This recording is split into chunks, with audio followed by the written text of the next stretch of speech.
जसं वैदिक संस्कृतीमध्ये मंगळसूत्र हे पतीशी संबंध असण्याचं चिन्ह आहे, तसं माळ ही देवाशी संबंध असण्याचं काय चिन्ह आहे. आणि मग देवाशी जो संबंध आहे त्यालाच पारमार्थिक म्हणतात. साधक अशा प्रकारनं, तर साधकांनी साधना अवस्थेमध्ये फारच अशा प्रकारचं जपून राहावं लागतं. म्हणजे डोळ्यात तेल घालून अशा प्रकारचं सावध राहावं लागतं. तो का म्हणे घडी घडीने साधावी, नाही का. अनेक अशा प्रकारची विघ्न येतात. तर परमार्थाच्या मार्गाने चालत असताना आपली वाटचाल व्यवस्थित निकोप व्हावी. चुकीच्या रस्त्याने आपण चालू नये, चालताना चुकीचं चालू नये.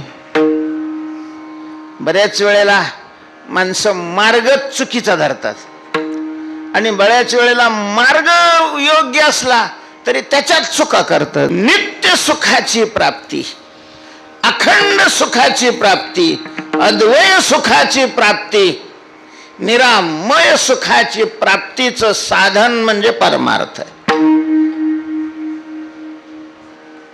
परमार्थाची साधना ज्यांनी केली त्यांनाच नित्य सुख प्राप्त झालेलं आहे. संसारातल्या माणसाला नित्य सुख प्राप्त होत नाही. तो संसारातला किती मोठा असला, तुम्ही अमेरिकेचा राष्ट्राध्यक्ष असणारा ट्रम्प, त्याला जाऊन विचारा, खरंच तू समाधानी आहे? मला नाही वाटत त्याला सध्या तरी झोप येत असेल म्हणून.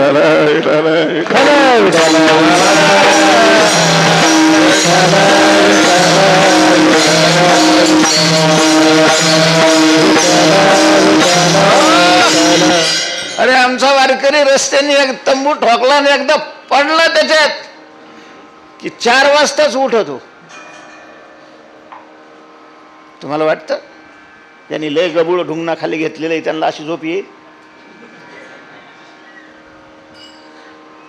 तो रस्ताच वेगळा आहे, तो मार्ग अशा प्रकारचा वेगळा आहे.